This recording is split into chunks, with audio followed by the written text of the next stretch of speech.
This little light of mine, I'm gonna let it shine. This little light of mine, I'm gonna let it shine. This little light of mine, I'm gonna let it shine, let it shine, let it shine, let it shine. Everywhere I go, everywhere I go, I'm gonna let it shine. Everywhere I go, I'm gonna let it shine. Let it shine, let it shine, let it shine all around the world. All around the world, I'm gonna let it shine. All around the world, I'm gonna let it shine. All around the world, I'm gonna let it shine. Let it shine, let it shine, let it shine. Even in my neighborhood. Even in my neighborhood, I'm gonna let it shine. Even in my neighborhood, I'm gonna let it shine. Even in my neighborhood, I'm gonna let it shine. Let it shine, let it shine, let it shine. This little light of mine, I'm gonna let it shine. This little light of mine, I'm gonna let it shine. This little light of mine, I'm gonna let it shine. Let it shine, let it shine, let it shine, let it shine, let it shine, let it shine, let it shine. One more time. Let it shine, let it shine, let it shine. Yeah, you sounded good.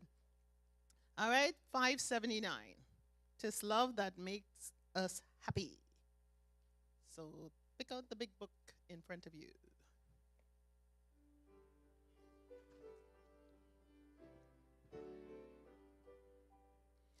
'Tis love that makes us happy. 'Tis love that smooths the way. It helps us mind. It makes us kind to others every day. God is love. We're his little children. God is love. We would be like him. 'Tis love that makes us happy. 'Tis love that smooths the way. It helps us mind. It makes us kind to others every day. All right. I don't want to sing by myself.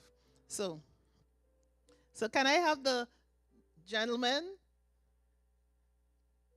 Gentlemen, you're going to sing the words to "This world is full of sorrow, of sickness, death, and sin. With loving hearts, we'll do our part and try some soul to win." And ladies, you will go, "God is love." Okay? You sing that. 579. Gentlemen, you look scared. But it's going to be okay. All right? All right. Gentlemen, let's go. This world.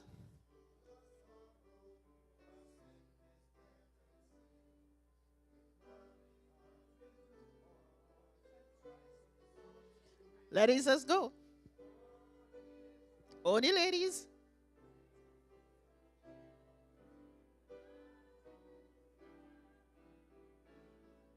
Everybody. 'Tis love that makes us happy. 'Tis love that smooths the way. It helps us mind. It makes us kind to others every day. And when this life is over and we are called above, our song shall be eternally of Jesus and his love. God is love. We're his little children.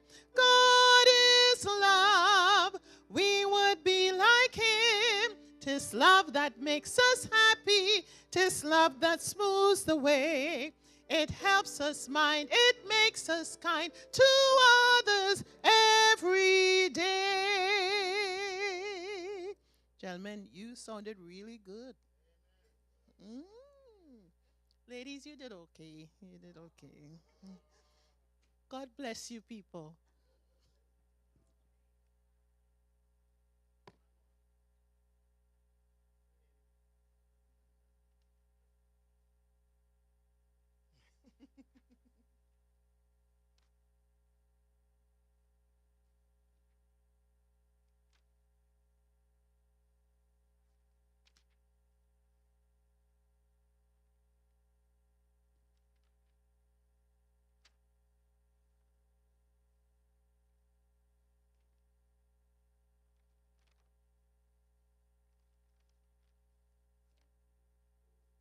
5:45.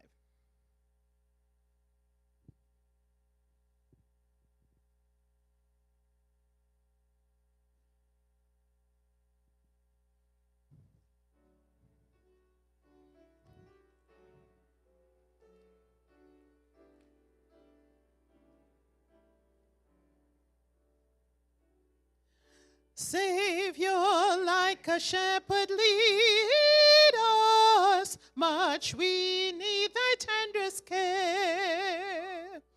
In thy pleasant pastures feed us, for use thy folds prepare. Blessed Jesus, thou hast bought us, thine we are. Blessed Jesus,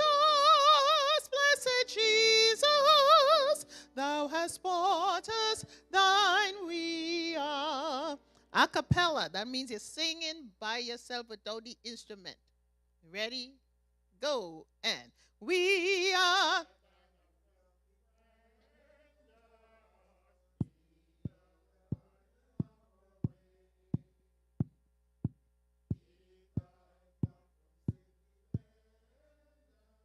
Can't hear, Deb.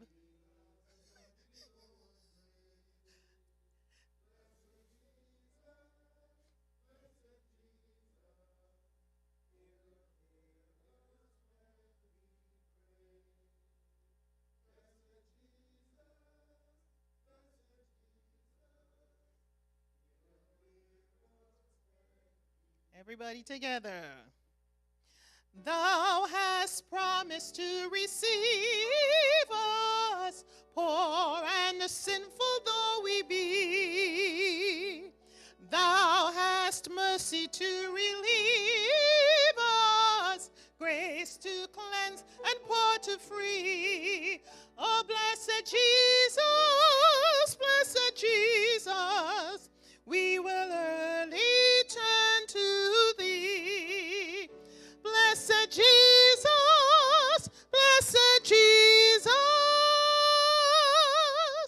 we will early turn to thee.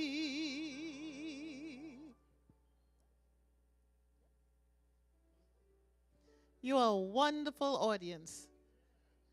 I'm so proud of them. Thank you, Sister Susie. And now we're going to bring on our guest presenter, Pastor Kymone Hinds, as he brings the evening session to us. Thank you. Good afternoon, everyone. Listen, I need a little more energy. Good afternoon, everyone. I want to say, first of all, thank you for coming back. Competing with digestion and lay activities and a good Sabbath nap is not easy. So the fact that you are here, I want to tell you how much I appreciate it. I'm sure your pastor appreciates it as well. We are going to share this afternoon. This afternoon's presentation is going to be interactive. What does that mean? What does interactive mean? Thank you. Thank you. My sister said, she said, you're going to talk to me. And you'll be talking to me and someone else close to you. So make sure you sit next to somebody you actually like. You don't mind talking to. See somebody looking to move already. All right? You say, who's next to you? That doesn't look, is that your bag? All right. Well, you're going to have to tell me what your bag says at some point this afternoon. Okay, listen. This afternoon, we're talking about service evangelism. Our theme is Bless the City. And we're going to have a short quiz at the end. The only way you can leave this afternoon is if you pass the quiz. So you're going to make sure you take some kind of notes or you have a really good memory. All right? So somebody's like, well, I guess I'm sleeping here tonight. All right, let's pray and then we'll begin. Father, thank you so much for this day, for your people, for the opportunity we have this afternoon to share, to learn, and God, ultimately, to be more like you so that we can share your gospel. This is our prayer in your name. Amen. Simple game, word association. When you hear the word evangelism, what comes to mind? Soul winning. What else? Sharing. Anybody else? What evangelism comes to mind? What comes to mind? New converts. Is that somebody said? What else? When you hear evangelism, what comes to mind? Making disciples. Okay. All right. What I would love for us all to think about when we think about evangelism going forward is me. Like, I want you to be able to think not evangelism. Many times we think as an event. We think about it as someone doing something, maybe an evangelist, or you think about Bible workers or whoever. I want you to be able to personalize this, and we want to take evangelism from up on the top shelf and put it at a place where we all can do it. So my goal this afternoon is to show you that evangelism is something that you can do, and it is easy for you to do. Is that all right? All right, so I'm going to start, bless the city, and I'm going to skip some of this. Just point forward, right? Oh, I don't have any sound. I'm skipping this. All right. Good. I'm going to go back to this. Great. Can you see this picture right here? What does the picture say? Somebody who has really good vision, not me. Where is the church? Where is it? How does the church get to the park? Who said it? Yeah. So here's the interesting thing. And so that's such a good point. And this is going to lead us into what we're talking about. Many times we think about church as this building right here. Or we think about it as, if we're honest, the activity that happened a few hours ago, we think that was church. But I want you to put your hand on your chest and say, I am the church. Some of y'all didn't do it. I want to do that again. That was a practice run. Let's try it again. Say, I am the church. Now, I want you to realize that's empowering, which means church is not a place you go to and leave. And church is not an activity or an event that you experience or even watch. Church is an identity. You are the church, which means anywhere you go, the church goes there. So when you show up in your neighborhood, the church has moved into that neighborhood. If you get a new job, the church has moved to that job. And that is what is very empowering about this. The Bible says, upon this rock I'll build my church, and the gates of hell won't do what? So when you hear that, what do you think that means? When you heard that text before, the gates of hell will not prevail against it. What do you think that means? The Lord's going to protect who? The church? Against the gates of hell, right? Yeah. Now let me ask you this question. When was the last time you saw gates move? You ever saw a gate march? What are gates? What are gates? No, gates are defensive mechanism. You put up a gate so you don't want somebody to come in. So what Jesus is saying is not that upon this rock I'll build my church and the gates of hell will not prevail against it, meaning the gates of hell won't be able to push in. He is saying when my church is on the move, the gates of hell won't be able to stop it from the advance, which means as Christians, we are not supposed to be on defense. We're on offense. So you are moving forward in the power of God, reclaiming territory for God. When you show up on that job, you go with the Spirit of God and the power of God, and the church has entered the building. So you don't need to be defensive. You don't need to be afraid. You are the church, and the gates of hell won't be able to stop you. That's what Jesus is saying. Now, I want to talk a little bit about what it means to be the church in the world, and by doing so, you'll bless the community. Now, I saw this happen to me recently, and I'll start with an email. Have you ever wrote an email to someone, and afterwards you were waiting for a reply from them, and they just never replied? Okay? And then you are upset with them, and maybe this has happened with a text message as well. You wrote a text message to someone, and you are waiting for a response. That happened to me. I was waiting for a response. I text someone on March the 27th. It was yesterday. I was waiting for a response. All right? Now don't make me feel like I'm the only person who's ever done this. And when I looked to hit the second message, I realized I didn't send it. Everybody ever done that? What did you do? You realized, here's what it is. That message was saved. You saved it in your drafts folder of your email. You save it in your thing because sometimes it's right there.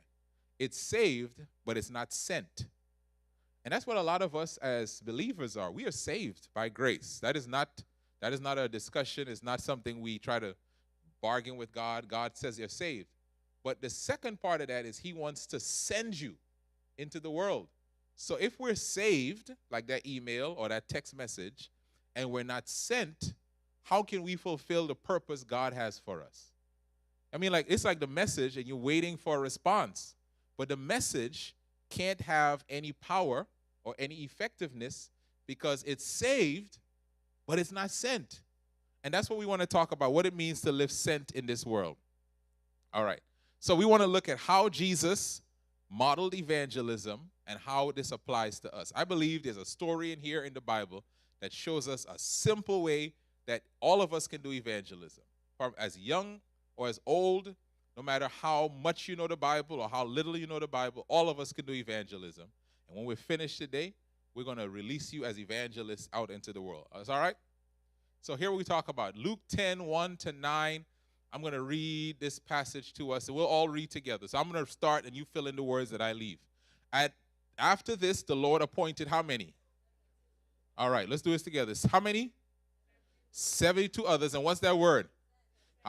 See that word again. Sent them ahead of him, 2 by 2, into every town, every place where he himself was about to go. He said to them, the harvest is what? But the laborers are. Therefore, here's his solution. Pray earnestly to the Lord of the harvest to do what? Send out. You see the send is in red. Send out laborers into his harvest. Go your way. I am, what's that other word? Sending you as lambs in the midst of wolves. So we saw the word send 3 times. Now here's where it gets interesting.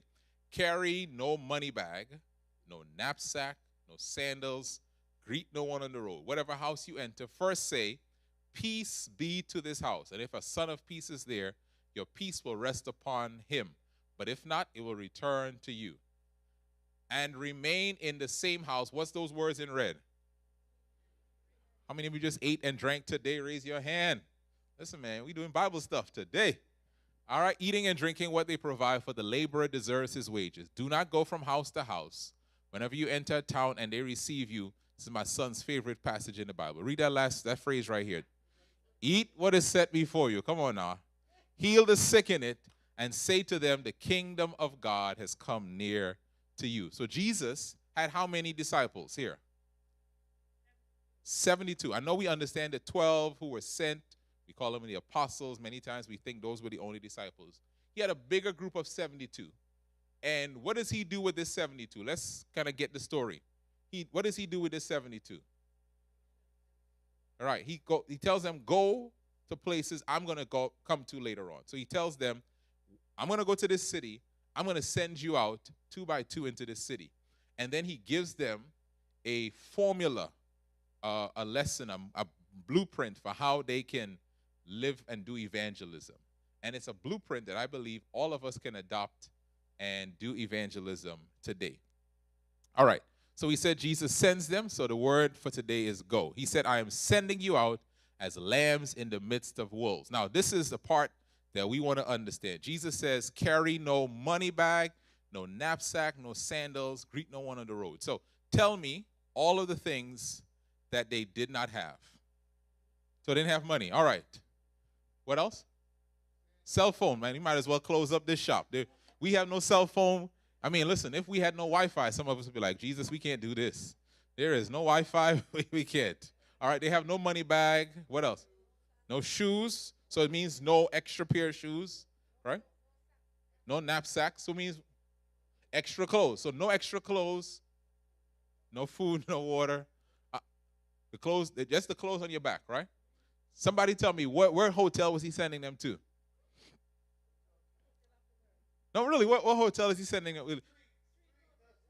Jesus is sending them, and there is no reservation made. All right? How many of you would have wanted to sign up for that mission right there? You can't take, let's break this down then. For our terms, what are all the things they did not have? Give me it in our terms. So no money, no clothes, right? No extra clothes, no extra shoes, no food, no cars, and no place to stay. All right? So Jesus sends them out, and I think, can we at least call this a little bit unprepared? They seem a little bit unprepared, right? Very unprepared. Okay, thank you. Good. At least. Now, let me ask a question. What are all the things you don't have when we talk about going out and sharing the gospel? What are some of the things that you say, oh, I can't do that. I don't have this. This is my limitation. Talk to me. We're going to be honest here. Time. Okay, that's one. Big one. Big one. Knowledge. Thank you for listen, that's about 10 other people's answer. They didn't want to say it. Confidence. Who else? Somebody had a hand. Experience. Come on, give me else. So we have time, experience, knowledge, confidence. No, you listen. Y'all don't want to say the truth, but thank you, Sister Jones, saying the truth. All right, so when we look at their list, I'm going to ask you. Their list, give me their list again. Money, food, place to stay, extra clothes. All right? And then we look at our list. Whose list is more daunting, you think? Which one is more? Theirs is worse, right? So I wonder, this is one of the questions I wonder. Why would Jesus send them out seemingly so unprepared? I wonder. That's what we want to explore. Why would Jesus send them out? Because God will provide. Okay, what else? Trust. So maybe as we look at this story, I hope this speaks to you with the limitations you have. That even they were unprepared, but they still went. And that's what I want us to understand. For those of us who might say, I don't know enough, still go. The commission is still to go. For those who say, I don't have all the right words, I don't know how to line up all of those prophecies and how to describe all of this stuff, still go. For those who say, I don't have the right words and I can't say it like that one, still go. Because Jesus sends them out with a whole lot less than we have right now. Now, we're going to see their story, but at least I want us to just establish that. Can we at least establish that Jesus does not give them everything that we think they would need, and he still tells them to go? Yes, sir. What do you think they were?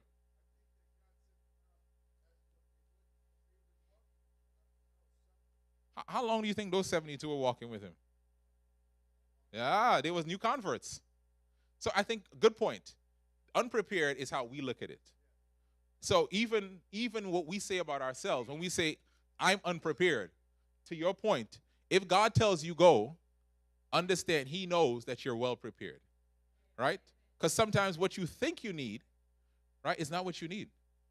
Yes. Oh, we didn't get there yet.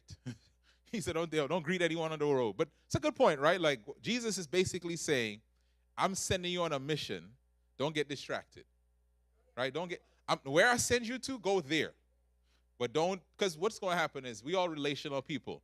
You get to talk to someone. They say, where are you going? I don't know. What you supposed to do? Well, this man told me to go over there. I don't see any suitcase. Yeah, he sent me without. Why are you going? You go, you know what? That's right. I'm going back home. So Jesus is like, if I let you talk to people, they're going to talk you out of what I'm telling you to do. Go to where I'm telling you.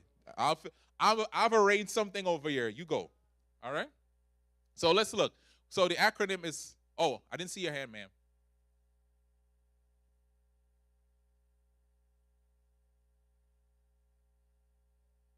Mm-hmm.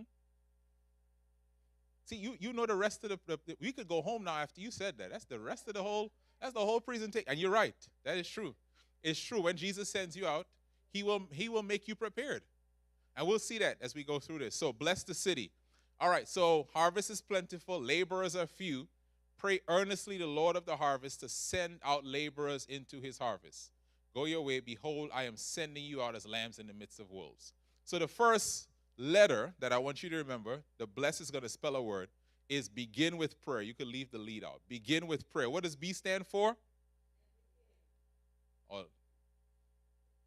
All right, let's begin together. All right, let's try it. Begin with prayer. 1, 2, 3. All right, can we all say it on the same speed too? All right, like begin with prayer. All right, 1, 2, 3. Are we getting it? We're getting it. So Jesus says, you're going out there as lambs in the midst of wolves, all right? Now, when Jesus tells this story, does that seem very comforting? Lambs in the midst of wolves?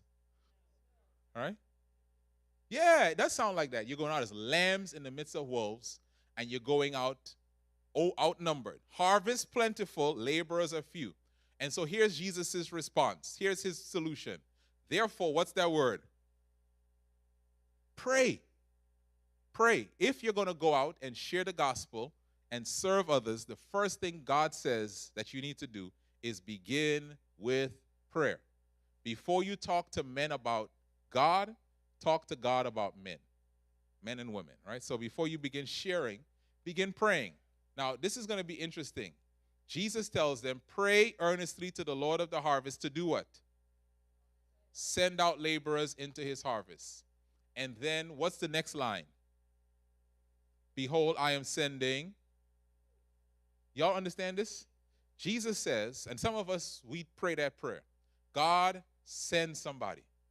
God, send laborers. God, won't you send somebody? This is a wicked area. God, this is a wicked place. Can you send someone? Jesus says, after you're done praying for laborers, get up off of your knees and do what? Go be a laborer. So in other words, here's the prayer that I want us all to begin praying as we enter this season of service. God, send me. I know you pray for a lot of things. You pray for your family members. You pray for your finances. You pray for good health. You pray for those gas prices to come down. I want you to add this to your prayer list, all right? This is what I want you to add to your prayer list. God, send me. And in fact, you can pray, God, who are you sending me to, and who are you sending to me? God, send me. I want us to begin adding that to our prayer. God, send me. And I know it seems like a very simple prayer. I know it seems like this is elementary, but this will shift your life. And I'm going to talk about that a little bit later. If you add this prayer, God, send me, it will literally change the way you live your everyday life. So Jesus says, pray to the Lord of the harvest to send laborers. And while you're praying, know that you're one of the laborers I'm sending. So B is what? All right, folks. You remember we got a quiz at the end. Some of y'all are not, you ain't going to pass this quiz now. It's going to be an all-night prayer session tonight. B is what? All right, so Jesus says, first of all, the first thing I need you to do is begin with prayer. Now, the second thing, he tells them all the stuff that they don't have. He says, don't carry this, don't carry that. And then this is what you came to. Whatever house you enter, first say, peace be to this house. If a son of peace is there, your peace will rest upon him, but if not, it will return to you. What is Jesus saying here? That sounds very confusing. Does anyone know? What is Jesus saying when he says, when you get to a house, say, peace be to this house. If there's a son of peace, your peace will remain there. If not, it will return to you. What does that mean? That's it. That's it. You heard that? Our sister said, look for people who are receptive, which means, in other words, don't push opportunity. Don't push friendship. Don't push relationship. Look for openings. And that's what the L stands for. Look for openings. What's the word? So B is, L is, and openings, as Pastor was telling us this morning. We're not looking for openings for Bible study. I know some of us think openings means tell them come to my church. You're looking for people who are open to a relationship with you, right? They're open to having a friendship. They're open to dialogue. They're open to a connection with you because you are the church, right? So I know a lot of us, we think this is a person I'm going to invite. I'm going to give them a Bible study. I'm going to give them a tract. No, just look for someone who is open to conversation, to relationship, to connection. Yes, sis. Yes, ma'am. Uh-huh.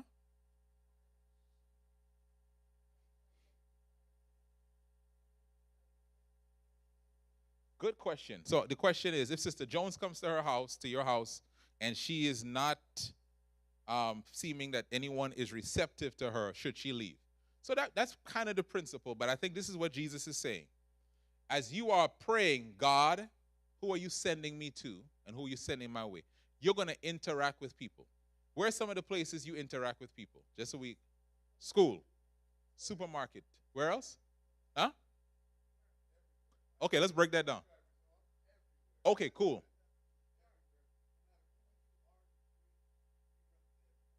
Okay, no, well, that. I think that's a good point. Yeah, that's a good point. There is everyone. There is that. I think part of what Jesus is getting at too is you have to be around this person enough to build a relationship. Yeah. So one of the challenges is supermarkets are good if you're going to the same supermarket and meeting the same people. All right? Now, Jesus is saying, don't go from house to house. In other words, stop bouncing around. Go to the same places. So if you live in a neighborhood, go walking in that neighborhood and look for openings. If you have a job and you're working at that job, don't just eat lunch by your desk. Eat in a place where other people are eating and you're looking for openings. Maybe you go to the gym at the same time, look for openings. You're looking for people who are open to a relationship, to a connection. Now, Jesus says, if you extend a greeting and the person is resistant, don't push it. He says, move on. That's not your person.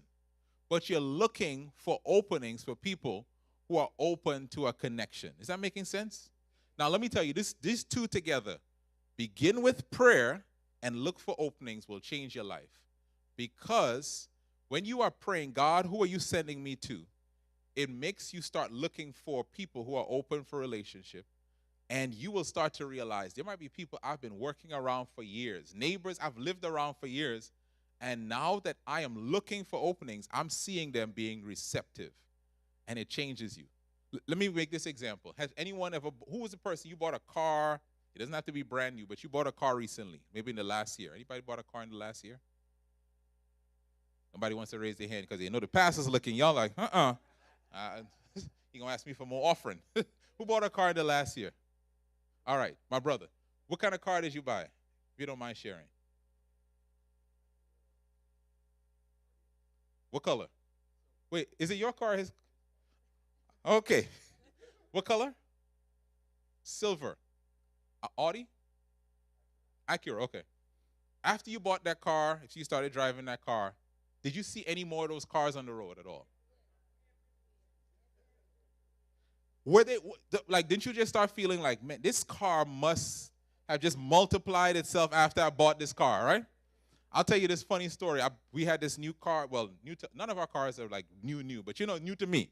Bought this car, went into Walmart early one morning because my daughter had a project for school that she didn't do. So as soon as they opened, I went there and did some stuff in Walmart, ran out, jumped in the car, and when I opened my car door, I saw all of this trash on the front seat. So first of all, I was very alarmed that my door was open. Second, I was wondering who trashed my car. So as I'm looking around just perplexed, I look over and I see the same car. Y'all know the rest of that story, right? That was not my car.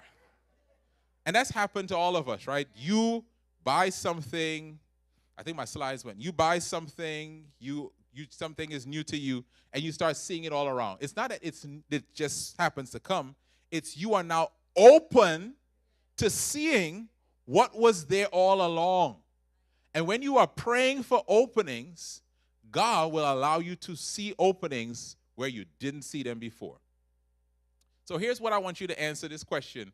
They'll get my slides back up. I want you to answer this question. Where is one place in your life that you are a regular? All right? So meaning I see the same people. I can see, if I could make a connection with this person, I can see them again. What is one place in your life? And I want you to talk to somebody. What is one place in your life that you can look for openings? All right? That's the question I want you to discuss with someone. Where is one place in your life that you are such a regular that you can look for openings? All right? Discuss it with, don't tell me yet, tell someone else. Where is one place in your life that you are such a regular that you can look for openings? Take a minute or two. Where's one place in your life you can look? You're a regular. Again, I want you to you can name these people. You can find them again. It's not I just come here and I'd never see them again. Jesus, you can look for openings because you said be a regular there. All right? Where's your place? I want to know, where's your place? So talk with the person next to you and share.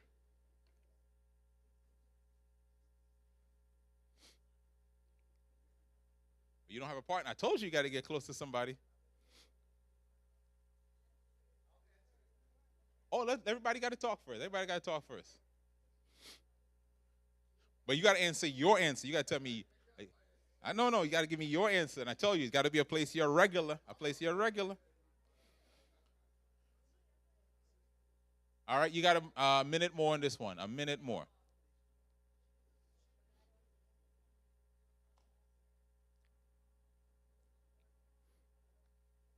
All right, 30 seconds. Where's your place that you are regular, that you can look for openings? Look for openings. Okay. Uh-huh. Uh-huh. Well, then think about this. Where's a place I can push myself to go looking for openings? Because no, that's a no. I think no. It's a good point. That's a good question. All right. So I'm gonna take my brother's answer over here, and then we'll. This is a good discussion. Where's your place? You say you got it. You know you broke the inner. Okay. So no. Okay. So where is one of those places? I need you to narrow it down. Okay. I got you. Give me the names of 5 people. Uh-huh. Uh-huh. Where do you know Eddie and Dirk from?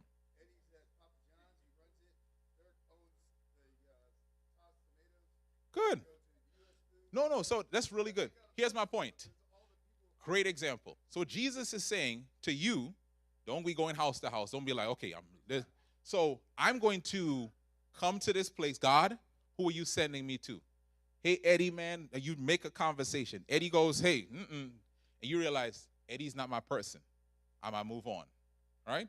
I go to Dirk, and Dirk is like, hey, and he's open to conversation, open to relationship, open to build. That's a person of peace. Jesus says, stay there. Don't be bouncing from house to house.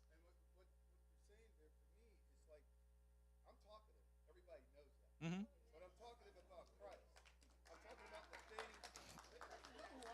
Yeah. No, keep going. You talk here.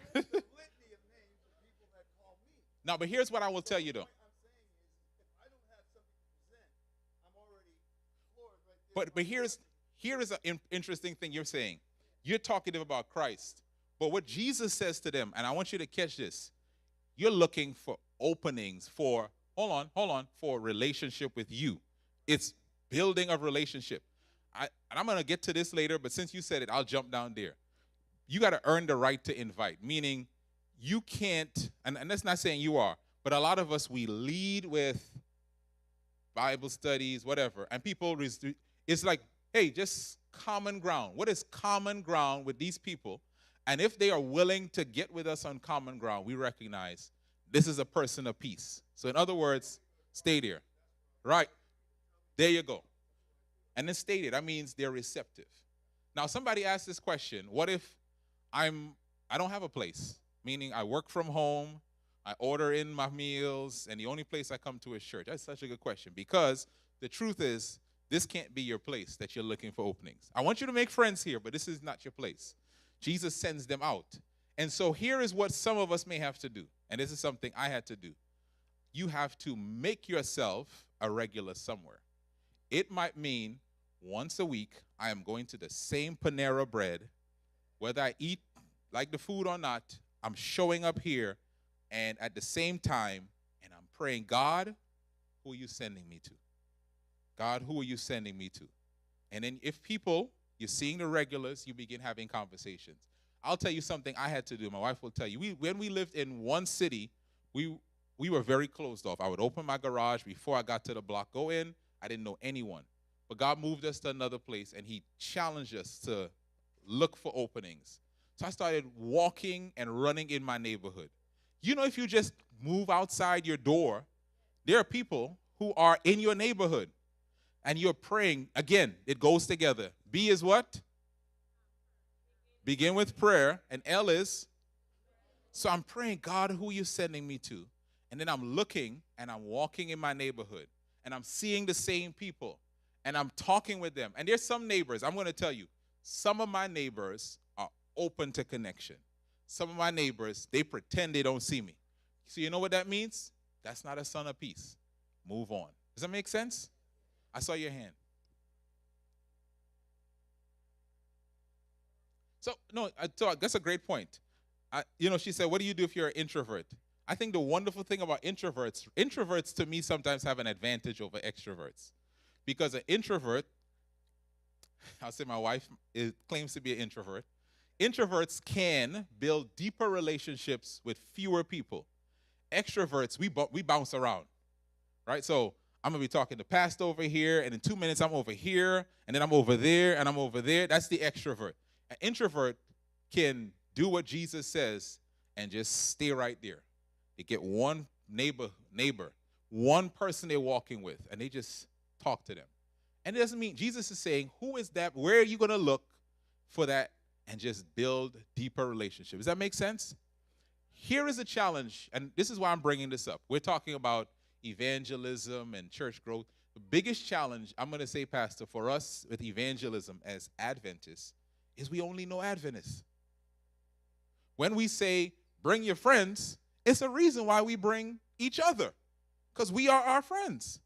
But we need to look for openings in the places we live, we work, and we play. And there are openings. I'm not telling you something I heard. There are openings all around us. If you begin with prayer and you look for openings. In fact, I challenge you to try it this week during the season of service. God, who are you sending me to? And you look for openings. It will amaze you that some of the people that you've been working on the same job with for 10, 20 years in that prayer and showing up, not eating your lunch in your desk or go sit in your car, just go in a common place that everyone usually goes. You'll recognize, wow, this person, I've just struck up a conversation and I've never talked to them before. All right? All right, let's make sure we can pass this quiz. B is what? L is? All right, this side feels like you got it. I'm going to come over here. Don't help them, okay? B is what? L is? All right, now we're moving. Now, this is going to be one of y'all favorite parts. I told y'all could do evangelism. What do you think the E stands for? Who said it? Yeah. Listen, how many of you knew that eating is a spiritual discipline? You don't believe me, right? Okay. Eat to build relationships. Eat to build relationships. Let me see. Let me go to this one. There are 3 texts in the Bible. The Son of Man came to seek and to that which was lost. The Son of Man came not to be served, but to. All right, so there are 3 texts that say the Son of Man came. The first one says to seek and to save. The second one says the Son of Man came to serve. What is the third text that Jesus says the Son of Man came? How does it end? The Son of Man came. That we got that one, to seek and to save. The Son of Man came to seek and save that which was lost. The Son of Man came to not to be served, but to serve. What's the third one?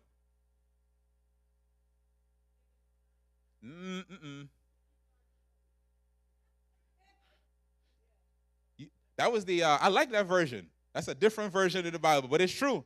Here's what Jesus says about himself. The Son of Man came eating and drinking. Y'all, no. We love those other two. The Son of Man came to seek and to save. So we know Jesus came to save. The Son of Man came to not to be served, but to serve. So Jesus came to save, he came to serve, and he came eating and drinking. In other words, this is what he came to do, and this is how he did it. How did Jesus seek and save? By eating and drinking meals. If you read the book of Luke, Jesus is either at a meal, on his way to a meal, or telling stories about food, a feast. Y'all don't believe me. Jesus was such a habitual eating meals with people that if no one invited him home for dinner, Pastor, he would invite himself. Zacchaeus, come down. We must go to your house today. Y'all laughing, but Jesus understood this simple concept that the way you build relationships with people is by sharing a meal. How many of you, when you were dating that person that you might have gotten married to, where did you say, let's go read a book together? What do you say? Let's go have something to eat. And Jesus says, if you're going to do evangelism and serve others and build relationships, you have to go eating and drinking. In fact, it's in the text. Remain in the same house, and it says what? Eating and drinking. So Jesus is saying the way you know that you're building deep relationships with people is not that they're your friend on social media. It's not that you wave to them when you're walking by on the street. The way you know you build relationships with people is when you actually sit down and have a meal together. Y'all got quiet on that one. I know we have potluck, so we eat with each other. But you need to now think, who are people in my circle of influence that God is calling me to go deeper in relationship by sharing a meal? I think I saw your hand, my sister. Okay, yeah. So Jesus, the first thing is B is what? Begin with prayer. L is do what? And E is eat to build relationships. Eat to build relationships. So here is the question I want you to answer to someone. And I don't want like broad categories. I want a name. Who is someone in my circle of influence that God might be calling me to build a deeper relationship with through sharing a meal? Who is someone? Now, anyone who is a member of Lehigh, you got to disqualify them for right now. But think about in my neighborhood, maybe there's this co-worker. Maybe there's someone at my local gym. Maybe there's another parent when we drop kids off to school. Who is someone that God may be calling me to build a deeper relationship with by sharing a meal? So talk to each other. Talk to each other. Don't be too quiet on this one. It's going to sound like you're guilty. Who is someone God might be calling you to build a deeper relationship with by sharing a meal? I want names now. Well, possibly. We'll give you that. If you say family members count, so I'll say yes. Yes, ma'am. Mm-hmm.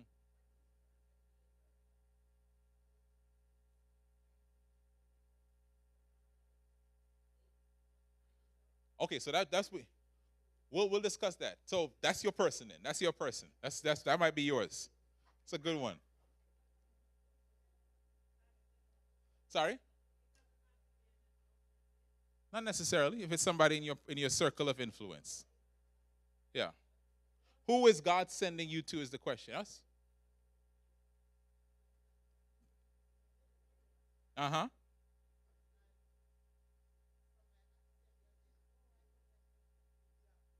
Okay.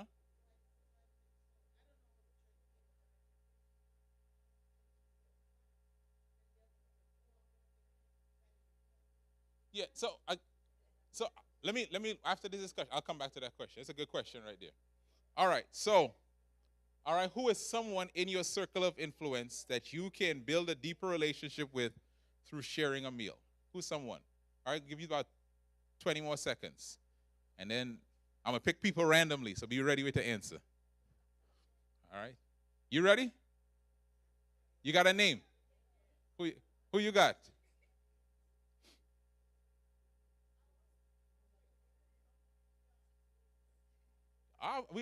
Somebody help her out. We said we want you to be someone in your neighborhood, someone on your job. So yeah. So this is again, we're talking about I'm living as the church in the world. So where am I going that I can connect? Do you live in a neighborhood? Yeah. So then there's people in your neighborhood. Again, we are praying. We begin with prayer, right? We begin with prayer. God, who are you sending me to? We're looking for openings. So that means I'm walking in my neighborhood. I'm even sitting outside. We live in Florida, y'all. You don't need to be in the AC all. We could sit outside and we're looking for openings. We're going to the same wherever place and we're looking for openings. And while we go to these places, we see someone and we even start a conversation. The person is open. And the next step is to eat meals to build relationships. You got a name? Who you got? Mr. Angelo and his dog Sugar. All right, good, good. So you already have somebody. It's in your circle of influence.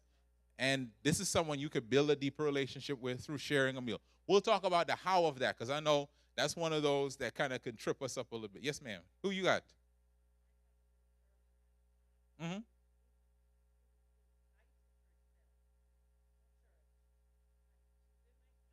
Okay. Okay. Okay. Awesome. Awesome. That's wonderful. Awesome. Anybody else? Who's somebody you can build a deeper relationship with by sharing a meal? There you go. Yes. Yeah. Yeah. She's looking for connection. Yes. Tell me. Uh-huh. Well, you don't have to. Once you tell me, yeah. Okay. Now, this is a very important thing for us. And I want you to hear me because I feel like this is something, it's so ingrained in us that we default to that. And do we want them to eventually connect with this body of believers? Absolutely. But the first connection we're looking for is with you as a person. So don't rush the step of, let me get them to come to church. Okay? Again, where's the church? Yeah. And one of the challenges, Pastor, why people don't stay is because they're not connected with anyone. So before you try to just bring them here to come hear my pastor and hear this singing, build a relationship. Let's share a meal. Hey, would you like to, it's lunchtime. I like cooking. Do you mind if I bring a meal? We'll share it. I like making whatever. You like lasagna? I love lasagna. All right, we'll share. And people just talk because that's just something that breaks down barriers. When we share meals with people. I know this might seem counter to a lot of what we do, but the Son of Man came eating and drinking. And if Jesus did evangelism this way and tells them, go out eating and drinking, then there must be something to the sharing of meals in how we build relationships. In fact, the people you have the deepest relationships with are usually people you share the meal with. Usually. So the question was asked, all right?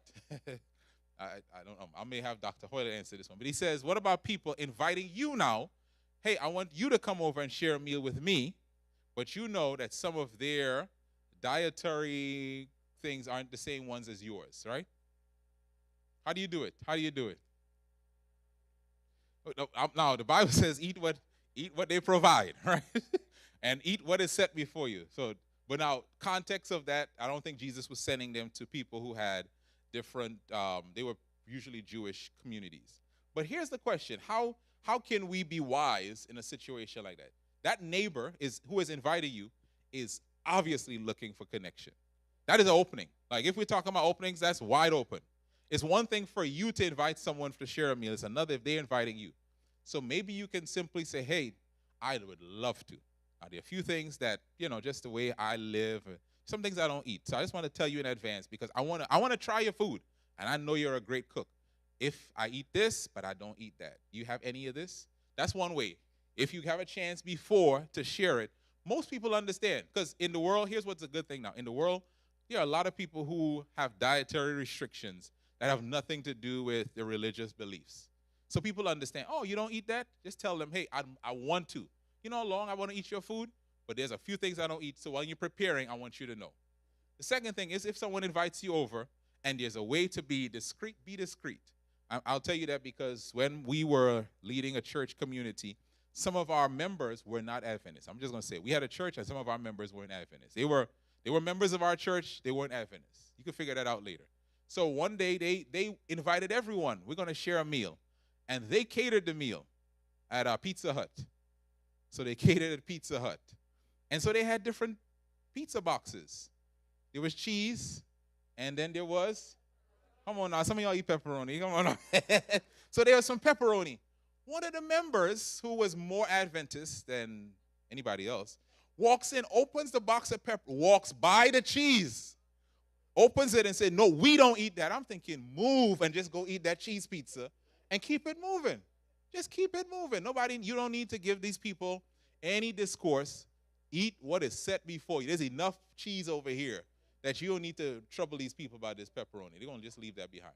So the point I'm making, simple point is, share meals with people. Now, I'm going to tell you, in our old community where we lived in a suburb. And in the suburbs, where some of us live, most people in our suburbs don't have the need for food, clothing, and shelter. But what is the biggest need you think in suburbs? Who said it? The biggest need in suburbs. What'd you say? Loneliness. There's people in the suburbs, and really in cities too. It's a bunch of people who live in the same neighborhood, pay the same fees to the HOA or whoever, but they don't talk to each other. Very lonely. And so at one point, we had an opportunity. We were praying, God send us. God send us. And one day, God made an opening because someone broke into a vacant house in our neighborhood. So whenever people live in these suburbs, you know what they want? They want to be safe. They don't want anybody to break in their stuff, steal their stuff. So everybody started to get a little heightened.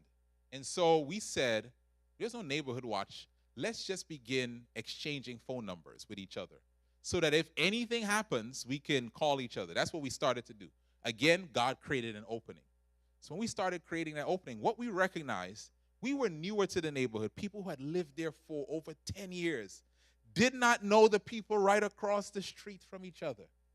And so one of the ideas we had was we did a dessert. What do you call that? Ice cream. What was it? Dessert. We told everyone, bring your favorite dessert one Monday evening, and we're gonna just share it right there in the neighborhood in one of these dead end streets. And we would just tell all the neighbors, show up and come share desserts. Now, I'll just say this, because you asked, you can't mess up dessert. Meaning, like, most people, if you can't bake, you go buy something, right? And folks brought stuff, and what happened is we were eating to build relationships. People were sharing phone numbers, introducing themselves, introducing their children, talking in a way that built deeper relationships. And maybe God will present openings for you so that you can build deeper relationships through sharing a meal. All right, let's go through our quiz. We're almost there. B is? All right, B is 1, 2, 3. L is? E is? All right, now we're going to go to the first S. There are 2 S's. So the first S is Jesus said, what is it? Have you done this? You've been in this presentation before? All right, I'll let you do the rest. All right, so Jesus says, heal the sick in it. So in other words, serve to meet needs. Now, in that story, Jesus says, if you're in this house and you eat what is set before you, the next step in this relationship is heal the sick. Now, how do you know what the sickness is that needs to be healed? How do you know that? Ah, man, come on now. Y'all getting this. They said you've built a relationship. When you go to the doctor, I don't care how sick you are, what's the question they ask you? Not who, they say, who are you? Hopefully my doctor's not asking me, who are you? Yeah. Don't you just wish that your doctor could just look at you and just tell you what's wrong? But the doctor knows that I need to actually ask questions. And you have to open up. Now, you open up to those people because that's their profession. But if people are going to open up to you, it has to come because of trust. And trust is built over time. We're talking about season of service and serving our neighbors. The only way people are going to tell you what they really need is you've had to spend time with them. The only way you know what needs to be healed is you've had to spend time with them to know what's hurting. Now, any of us profess to have the gift of healing in here? Raise your hand. All right. Did you raise your hand? Oh. No, I mean, listen, man, God says we're going to have these gifts in the last days, so I'm looking for somebody that had that gift. But here is how do we apply this message to us? How do we apply this? How do we heal the sick in our communities? Well, you said it. What did you say is the big challenge a lot of people have? Loneliness. How do we heal that illness and that challenge that people have in our world? What's the way to heal loneliness? Spend time, companionship. I'll give you a word. You ready for this word? Write this down. I'm going to spell it out too. All right, it begins with an L. Write it down. I'm going to write it down. L. This is how you heal loneliness. L-I-S-T-E.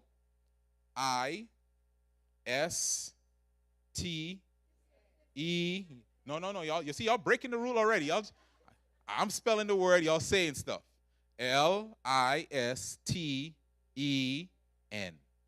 That's how you heal loneliness. In fact, that's how you heal a lot of what people are facing in our world. In fact, a lot of us, we don't know how to listen. I'll just say that. We don't know how to listen. We know how to give advice. We don't know how to listen. So if I tell you a story and I say, hey, listen, this is what happened to me. I was driving a little fast, overtaking someone. I clipped them, and I had an accident, right? What does listening sound like? Before you tell me, let me tell you what it does not sound like.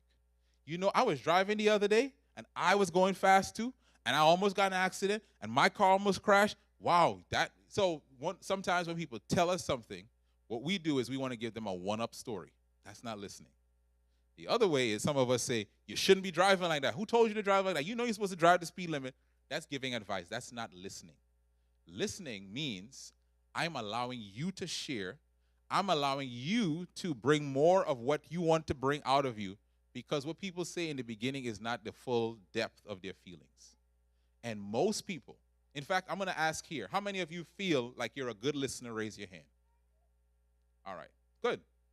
Let me ask a different question. How many of you feel like you get listened to well on a regular basis? Raise your hand. I hope you see the difference. Yeah. More of us, a lot of us, we're listening experts. But how many of us feel like we get listened to well? Not many of us. Which must mean that we may not be listening as well as we think. So here is my challenge to us. One of the ways to heal the sick, the people in your communities, is not to give advice, is not to tell them a story where what was wrong with them, you got something worse. It's to listen, to hold space.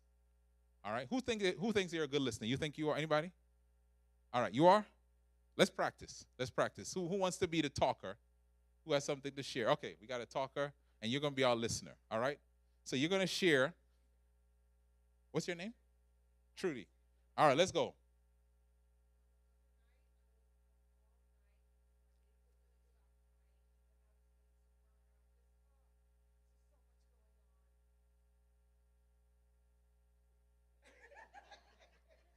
You're talking in a very soft voice. I'm going to give you the mic just because you do such a good job listening, we can't hear you. I'm sorry. How are you feeling now?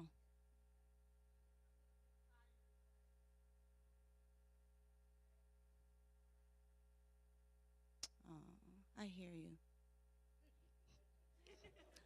I'm listening. Yeah. So that's it. Oh. How's it make you feel?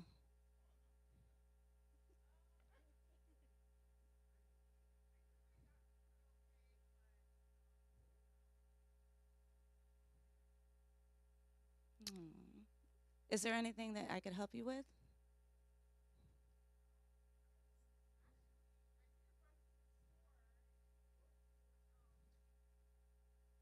Yeah, I could try.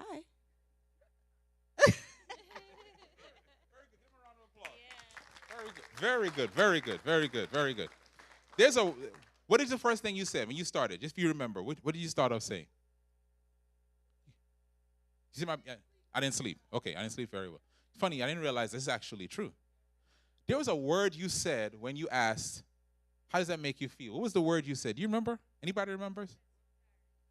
Now she said tired at first, but she said a word. Anybody heard it? Who said it? Yeah.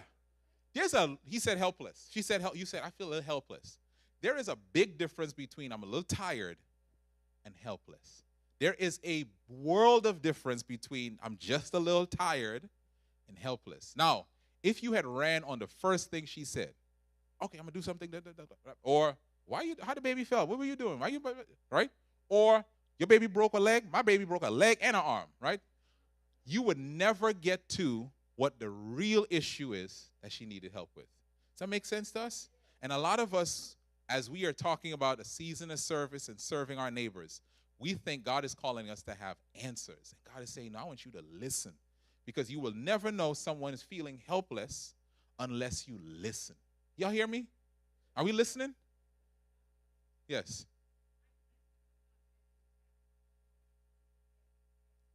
Serve. Oh, sorry, let me go back. I'm sorry.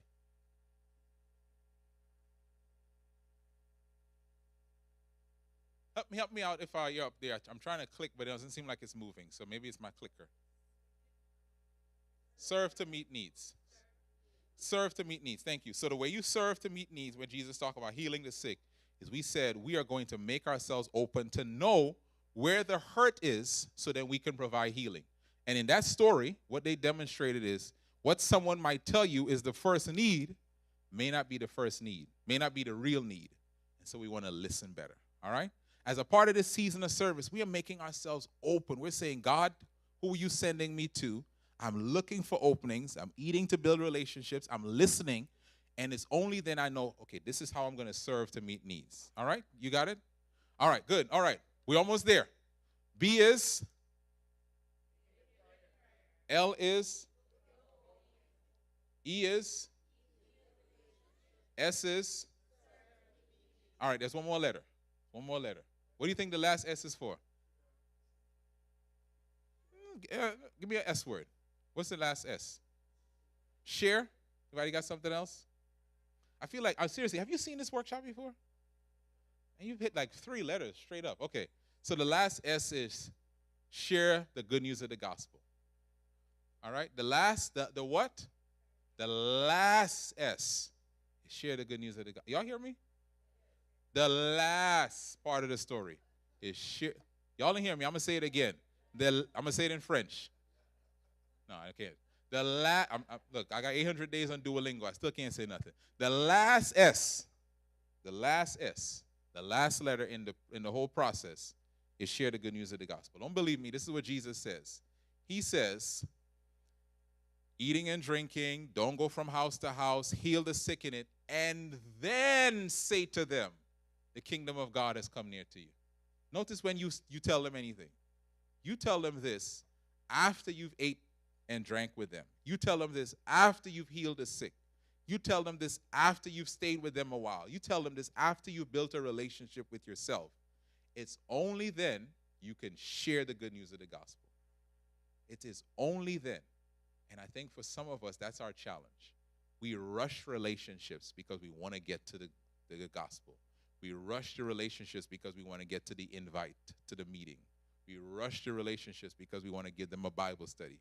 And Jesus says the gospel is best shared in relationships where there is some connection. So unless you have built relationships, you have not earned the right to invite. Now, this is, if I had the time, I would have set this up. But there are a couple songs that play differently, right? So anybody knows our God is an awesome God? Our God is an awesome God. Oh, don't just leave me singing by myself.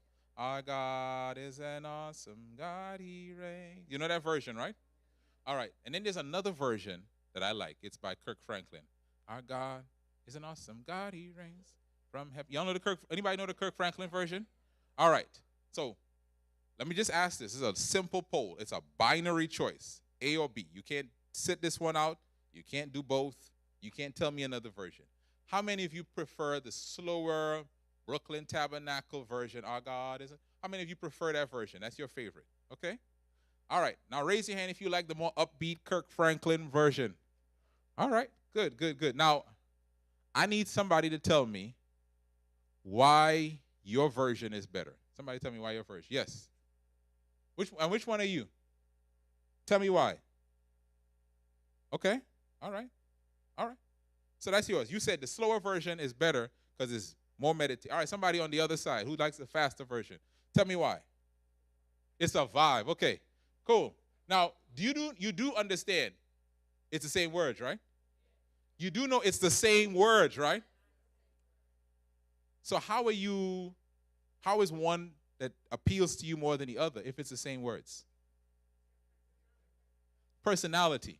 Now, if I did not know you, somebody tell me, raise your hand again. All those who like the faster Kirk Franklin version, raise your hand. Keep it up, keep it up. Keep it up, keep it up. All right, my sister back. No, I told you this is a binary choice. We're doing a binary. Don't mess up my illustration now. Do not mess up my I'm almost there. Don't mess up my illustration. All right. Raise your hand again if you like the faster one. Raise your hand. All right, good. My sister in blue. Good. Thank you. Thank you for raising your hand. This is going to make. Now, what's your name again, sis?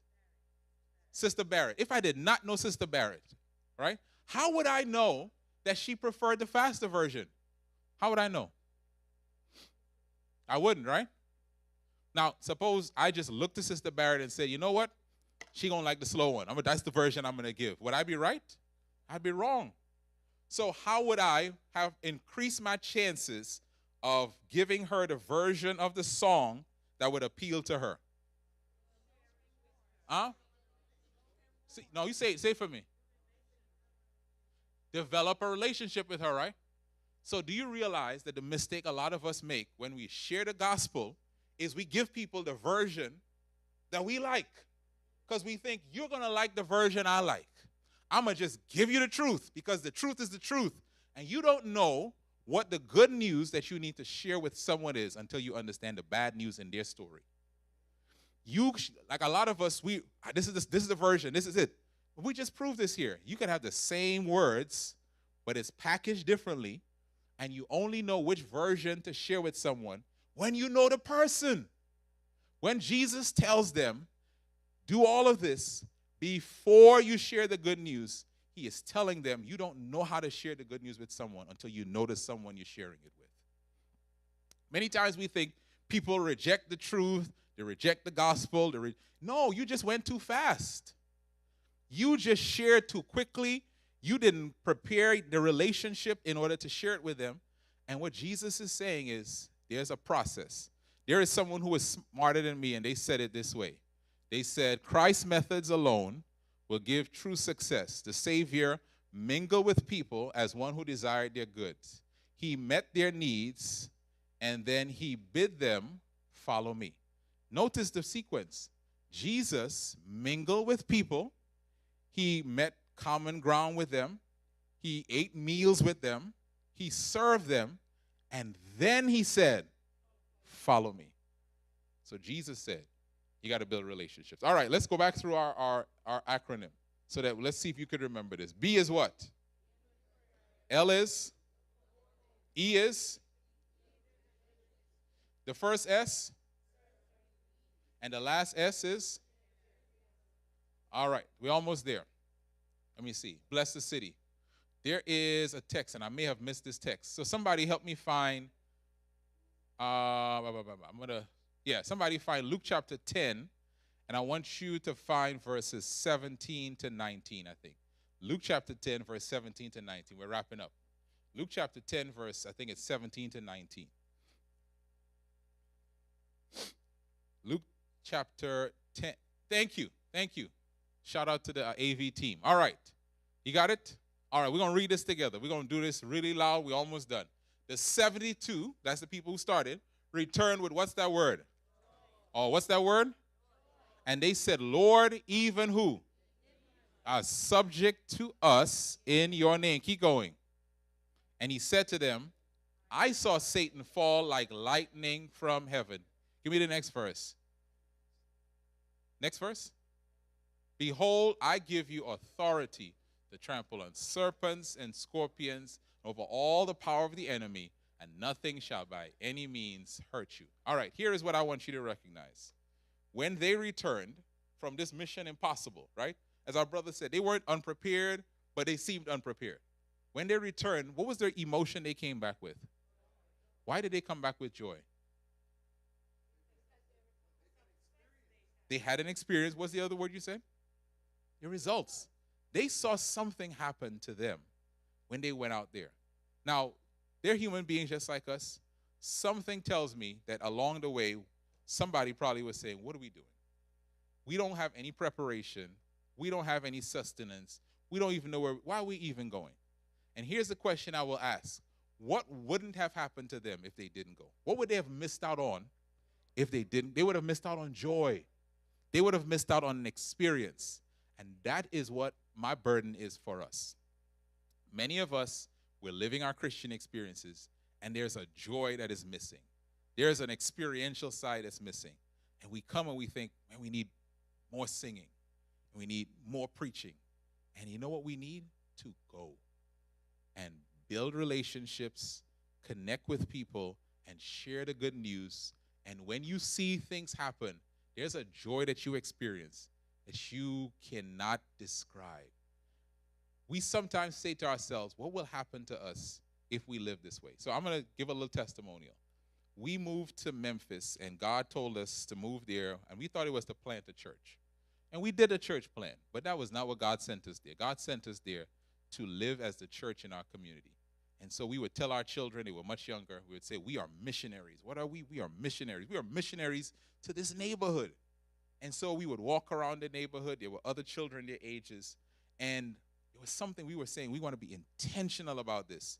When our children had their birthday parties, don't just invite the kids from the church. Let's invite our neighbors. Let's invite the people who live in this neighborhood. And there were some people who were open to relationships. We went out to eat with some of them. They ate what they ate. We ate what we ate. And we built relationships. And there was something that we started to recognize. There was a joy we were experiencing living open. When we said, okay, God, who are you sending us to? And we're going to be looking for openings. Now, I'm going to fast forward this story. A gentleman moved in the house right next to ours. He had a daughter who was the same age among our daughters. And so, single dad, he was looking for openings. God led us to connect with him. And at some point, he says, kind of realize y'all are church people. What church do y'all go to? This is us. We have eaten meals before. We had built relationship, watched his daughter sometimes when he had to go to work. This was our friend. Our what? This is our friend. So he says, church do you go to? Now, I used to run with some guys. When I say run with some guys, I mean like literal run, like exercise. And this is again looking to, I'll go back to my neighbor, looking to live open, because I said, I can stay in my house, I can pick up this new hobby of running, but I'm doing this to build relationships. So I started running with some gentlemen in my neighborhood, and we started running these races, and they didn't know I was a pastor. Now, I'm just going to tell you this. If people don't know you're a pastor, they talk a little differently. All right, so one day we ran a race. We took some pictures. One of the guys took the picture to his job and put it on his desk. A lady from his job walked by his desk and said, you run with Pastor Hinds? So he called me. He said, Kymone, this lady said, you're a pastor. Is that true? I said, yeah. He said, man, I'm so sorry for all the cursing I did, man. I said, man, listen, we're friends. We eat meals together. So go back to my neighbor. My neighbor says, we're church. And one day he showed up. We invited him. And we had our service. And with no pressure, again, this was not the first invitation. The first invitation, share meals, build life. This is our friend. And so later on that week, he says, y'all had given out this decision card, but I left. I didn't know what to do with it. Can I give it to you? That was easy. So yeah, give me the card. He gives me the card, and on the card it says, I want to be baptized. My neighbor handed me that card, so I had the privilege of baptizing my friend. Now, did it take 2 weeks? No. It moved at the speed of relationships. And what's the speed of relationships? However they move. So we're doing the 40 days of service. But I want you to understand, this is a lifestyle of service we're inviting you to. This whole thing about blessing others, the acronym, I don't want you to see that as transactional, right? Even though my story ends that way, I want you to see that as relational, building relationships. And there is a joy you experience when you see someone that you've built relationship with give your life to the Lord that you cannot describe. So that is my challenge to us. I want to encourage you to live open to relationships. Because here is the question we sometimes think. What will happen to me if I open myself up? What will happen if we invite the neighbors to our house? What will happen if I talk to these people on my job? What will happen if I talk to this person? Maybe their values aren't my values. But this is the question I want you to ask yourself. What won't happen to you if you don't go? If you were like those disciples and you never went, they would have missed out on realizing the most important thing. Here's the most important thing. Hear this. You already have everything you need. You already have everything you need. So you feel unprepared because you don't know enough, you already have what you need. You feel I don't have enough time, you have all that you need because you have power and you have authority. God's Spirit lives in you. And the only way you're going to recognize that you have what you need is after you've gone, you come back with a testimony saying, I can't believe what God did. All right, so here's what my challenge is as we end off today. Oh, here it is. Anybody think they're ready for the quiz? All right, study one more time. You want to look at this, right? Begin with prayer, look for openings, eat to build relationships, serve to meet needs, and share the gospel. You ready? All right, this is not an open book test. All right? All right, Pastor, you make sure anybody who don't pass this test now, they're staying for the all-night prayer service. All right, you ready? All right. You tell me then. Ready? B is? Don't help her. This is her test. We're doing this one by one, everyone. No, I'm just joking. Go ahead. B is? L is? All right. E is? Boom. S is? Yes. And the last S? Yeah, there we go. You can do evangelism. That's evangelism, everybody. Give her a hand. How many of you feel like, look, I can share meals with people. I eat meals, three a day. I could just give up one a week to build a relationship. That, if you can eat a meal with someone, man, we're going to make you an evangelist. We might even send you around the conference. All right, so, all right, let's do it together. Last time. B is? Listen, this is not just lip service. I really want to encourage you. Like, pray to God. God, send me. God, send me. All right, the L is? So I'm going to the same place. I'm being a regular. I'm keeping my eyes open. God, who are you sending me? E. All right, so I'm deepening my relationship through sharing a meal. The first S is serve to meet needs. I'm meeting the needs that I deeply hear from people. The last S is? The last S is? The last S is? Yeah. Remember, don't flip the order now. Don't make this some other word. The S doesn't start the B. We're going to begin with prayer. We're going to take it at the speed of prayer. All right, here's the question I want to ask you. And you're going to talk to someone. What is one thing out of all the things that we said you're going to commit to do this week as the church to bless someone? What's one thing? So talk with someone. Talk with them. Talk. This is the last time I'm going to make you talk to that person. What is one thing? Just one thing you're going to commit to do. What's one thing you're going to commit to do to bless someone? One thing. What's one thing? It's one thing you're going to commit to do. One thing.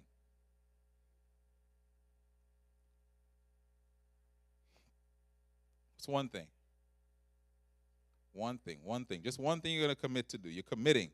And the person you're talking to, they're going to check in on you next week to make sure you've done that one thing. One thing, everybody.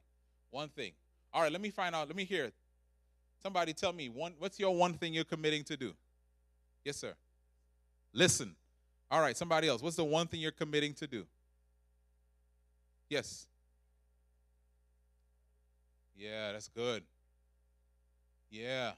I'm telling you, you're going to come back with a testimony on that. It's going to change your life. Somebody else, tell me, what's your one thing? Y'all have one down here? You pointed at her. Said you got one. Oh, tell me.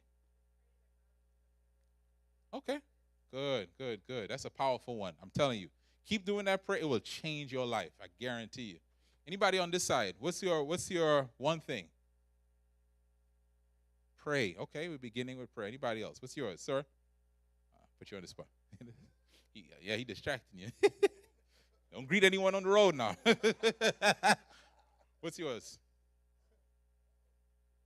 Begin with prayer. Anybody? Begin with prayer. Yes, ma'am.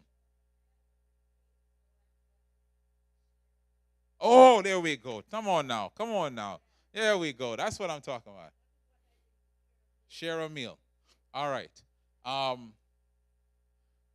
We're going to close off this way. I'm going to do something a little different.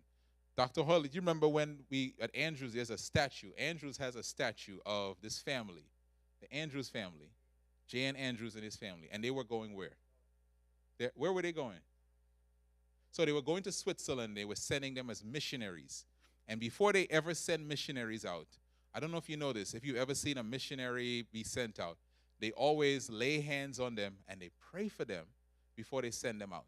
And I believe that all of us in here are missionaries. You're going to the mission field. Where's the mission field for you? Your job, right? Your neighborhood, the school you attend, the place you exercise. That's your mission field. So I'm going to ask everyone to stand.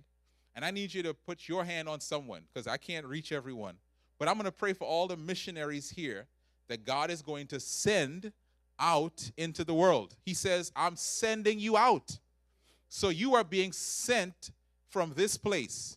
You are not saved and staying in the draft folder. You are saved so you can be sent. So you're putting your hand on someone because the person who you're putting your hand on is a missionary that's being sent. And if someone's hand is on you, that means you are a missionary and you are being sent. Y'all get this? I want you to understand. Don't think, oh, Everyone else is a missionary, not me. No, you are. You are being sent. Everyone in here, not just pastor, everyone in here is being sent on mission. When we walk out of those doors, the mission begins. So I'm going to pray for you now. Father, in the name of Jesus, we thank you for these missionaries that you have called, you have saved, and you have equipped. Now, God, many times we feel like lambs in the midst of wolves. We feel like the harvest is plentiful, but we are outnumbered because the laborers are few. God, we feel like we don't have enough. We don't have enough knowledge. We don't have enough time. We don't have enough confidence. God, we feel like we are totally unprepared. And many times we don't want to go because we're afraid of what will happen to us. But God, we hear your word to us saying, go anyway, because you are the one sending us. We hear your word say, go anyway, because you have prepared someone to be an opening to receive us. So, Father, we are beginning with prayer right now. And God, our prayer is, God, send me. God, send me and show me where you are sending me and who you're sending me to. God, help me not to go ahead of you, and help me not, God, not to lag behind you. When you send me somewhere into an opening and we find someone who is receptive, God, may we build relationship. And God, if someone's not receptive, help us not to force it. And then, God, as you build relationship, help us to be willing to share meals with people so we get to know their stories. Show us how to serve them in a deep way to meet needs. And then, God, here's what we trust you for. We trust you that when the opening is there to share the good news of the gospel, you said in your word that if we open our mouth, you will put words in it for us to say. So we're going to trust you that you'll tell us what good news to share when it's that time. And then, God, here is what we are looking forward to. We want to be like those 72 that return with joy, saying that even the demons were subject to us in your name. God, show us that we already have what we need, power and authority, because your spirit lives in us. So, God, send each of these disciples out, show them where you're sending them, and give them an extraordinary experience with you. This is my prayer as these missionaries go out into the world. In Jesus' name, amen and amen.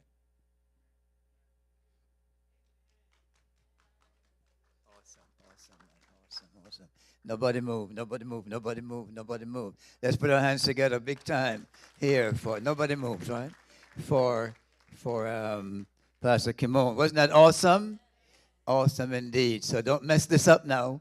Just follow what he said, right? Follow the teaching. We have two things.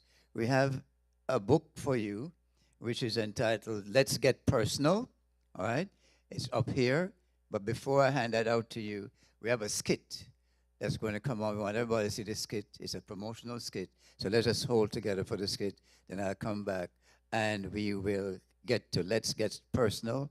And I'll say a couple more things just thanking Pastor Kymone.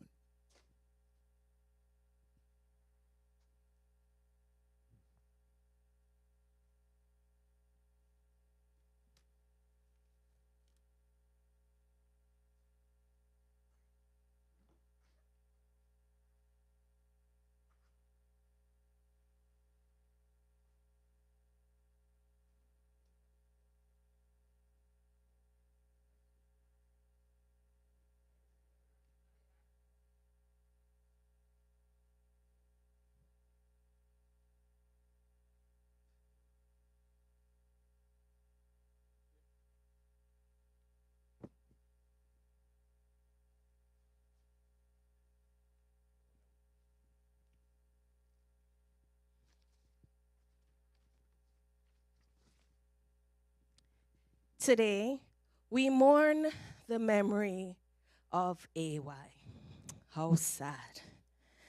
We missed it, but it died. But did it really though? Did it? Once upon a Sabbath afternoon, AY Adventist youth mysteriously disappeared. Some said it faded away. Others said it was hiding, but today, we gather to find out the truth. Sister Hope enters cheerfully. I refuse to believe AY is gone. It's just taking a nap.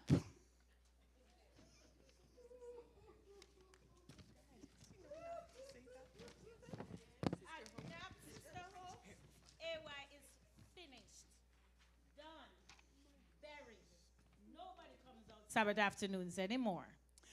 That is because nobody invites them with excitement. AY did not die. We just stopped feeding it. Feeding it what? Rice and peas?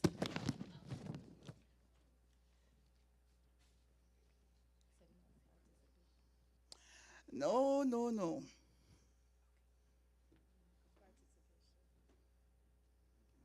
What's going on here?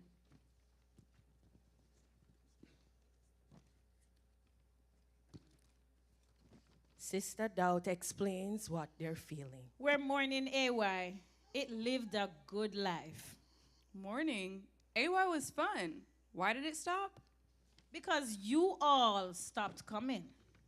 We didn't stop coming. Nobody was telling us what was going on. And when we did come, it felt the same every week. We want AY back, but with energy, with purpose, with things that actually help us to grow. See? AY is not dead. It's coming back. Enters Pastor Revival. Come on in, Elder. AY was never meant to fade away. The Bible reminds us in Psalms 71, verse 17, "O God, you have taught me from my youth, and to this day I declare you your wondrous works." The mission of AY is to teach, to train, and to empower our youth so they can declare God's works boldly. And what our youth says. So AOI is a part of our spiritual foundation. Exactly. And AY is a revival, and it's biblical. In Isaiah 40, verse 31 says, "But they that wait upon the Lord shall renew their strength." AY is one of the places where God renews the strength of our young people. Okay, but someone said AY includes Vespers. What's that? A snack, a game, an app? Sister Hope laughs hysterically. Exactly. No, child, it's not. Though sometimes there's food afterwards. Vesper is a peaceful worship moment at the end of Sabbath. It's when we slow down, we breathe, sing, pray, and reflect on God's goodness before the Sabbath closes. It reminds us of Philippians 4, verse 7. "And the peace of God, which passes all understanding, shall keep your hearts and minds through Christ Jesus." So Vespers is like a spiritual reset. Exactly. It helps us end the Sabbath with God's peace and start the week with God's strength. Everyone steps forward. AY is coming back because God isn't finished with our youth. Philippians 1 verse 6 says, "He who began a good work in you will carry it unto completion." So AY's comeback is part of God completing his work in us. Exactly. AY is rising again, stronger, deeper, and rooted in the Word. AY is back.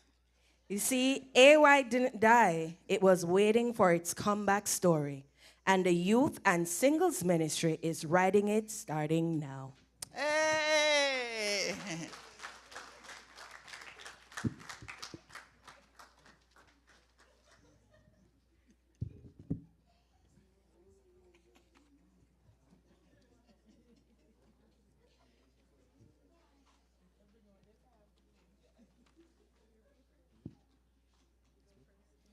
Church family, today we are excited to share some good news. After a long pause, primarily because of COVID, AY is officially back and is now met with to meet every Sabbath afternoon.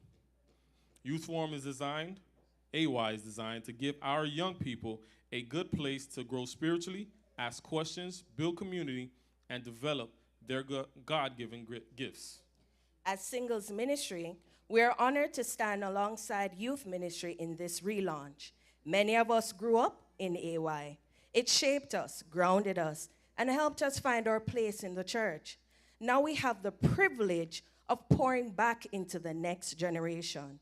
Together, youth ministry, and singles ministry will partnering every Sabbath to consistently host youth forum, fondly known as AY, creating a space where youth and young adults can connect, learn, and lead. We are reminded of the promise in Isaiah 43, verse 19. Behold, I will do a new thing. Now it shall spring forth. We believe this relaunch represents a fresh start and a renewed opportunity for our youth to thrive. Church family, thank you for your support and your prayers. Thank you for standing with us as we bring back AY. Now call Youth Forum every Sabbath afternoon. AY is back. Youth Forum is here. And with your support, we are committed to keeping it consistent, vibrant, and Christ-centered.